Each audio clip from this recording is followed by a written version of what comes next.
Hello friends, welcome to my channel Rina truth and nature lover. আজ বসে গেছি portulaca গাছগুলো নিয়ে। পর্তুলিকা গাছ তো সবারই ভীষণ পছন্দের গাছ, আমারও ভীষণ পছন্দের গাছ। আমার ছাদে 2 বছর 2.5 বছর ধরে আছে। বিভিন্ন রঙের পর্তুলিকা, থোকাও আছে, সিঙ্গেল পেটেলও আছে, ডাবল পেটেলও আছে। তা সবাই প্রায় জানে যে পর্তুলিকা শীতকালে ডরমেন্সিতে চলে যায়। সে তো গেছিলোই, প্লাস প্রচুর মিলিবাগও ধরেছিল। তাই আজকে পর্তুলিকাগুলোর পরিচর্যা করতে বসে গেছি। সমস্ত পর্তুলিকাগুলোকে কিছু টবে আমি কিছুদিন আগে ছেটে ছুটে দিয়েছিলাম, সেগুলো মোটামুটি বড় হয়ে গেছে।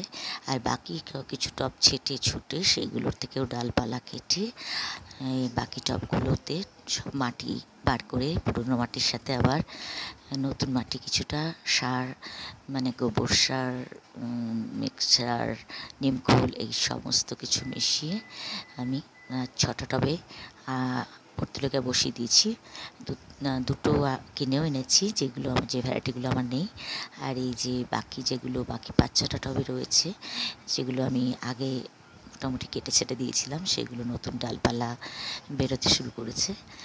আর এছাড়াও আরও একটা টবও আগের দিন কেটে ছেটে দিয়েছি, এই যে সেটা তো ডালপালা বেরোতে শুরু করেছে।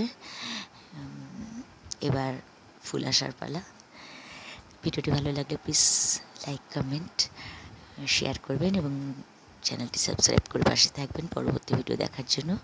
এই একটা টব খালি আছে আর এই কটা কুচো কুচো আছে, এটাকেও ছাড়বো না, এটারও মাটি টাটি বার করে এগুলো সমস্ত বসিয়ে দেবো, দিয়ে সবগুলোতে সাফের জল দিয়ে আজকে দিনটা ছায়াতেই রেখে দেবো, কালকে রোদে দিয়ে দেবো। 12-14টা টবে আমার কিন্তু পর্তুলিকা মোটামুটি থাকে। আজ অবধি টাটা।